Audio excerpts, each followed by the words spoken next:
Mr. President, in 2018, I had the opportunity to visit Venezuela.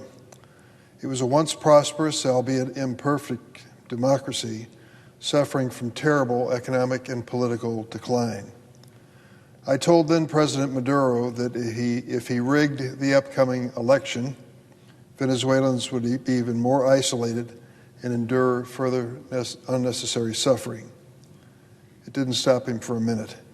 He went ahead with a discredited election. The result was as predicted. The economy of Venezuela started descending into chaos. People were literally starving. There was an exodus of millions of people from Venezuela. You might say, if you believe that the United States has no responsibility, what's it our business anyway? Countries are going to have failed governments, and so what? What difference does it make? Well, the difference it makes is the thousands and thousands of Venezuelans who were part of an exodus from Venezuela. Most of them went to Colombia and nearby nations, but many of them came to the United States.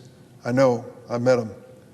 They were the bus people that were sent to Chicago, for example, by the governor of Texas, overwhelmingly Venezuelans. How many actually came to the United States? I'm not sure. I'm not sure anybody really knows. But we're talking about thousands. And at this point, imagine what we're suggesting. This man, Maduro, is still in control in Venezuela, and we're going to go through a mass deportation where we round up the Venezuelans who came to this country and send them back to starvation, political oppression. I get it. If you're a dangerous person, you never should have come to this country in the first place. And if you commit a serious crime once you're here, I don't believe you should stay. Just that basic. I don't go as far as the bill we considered a week or so ago. I believe that prosecution and a finding of guilt is still important in America that is ruled by due process. But having said that, what are we going to do about Venezuela?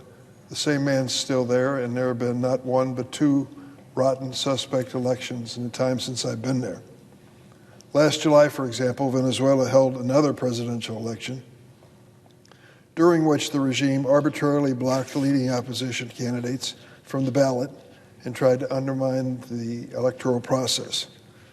Nonetheless, more than 10 million Venezuelans actually voted, and results meticulously documented by credible election monitors showed a sweeping victory, not for Maduro, the incumbent, but for Edmundo Gonzalez, his opponent.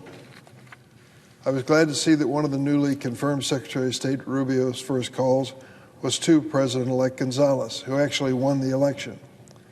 Despite his sweeping and clear victory, the Maduro regime has refused to give up the office of presidency and refused to recognize the legitimate election results.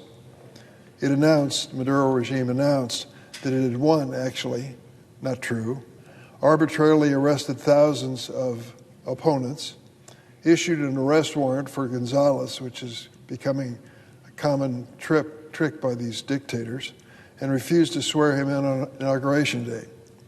So today I'm introducing a short bill terminating U.S. petroleum cooperation and related trade with Venezuela until the legitimate results of the election are respected. It's pretty simple. The entrenched regime clings to power using oil revenues, some of them from the United States. Under my bill, that comes to an end. President Trump and Secretary Rubio could also take this step right now without my legislation, but maybe the bill will be a reminder that this is a good idea.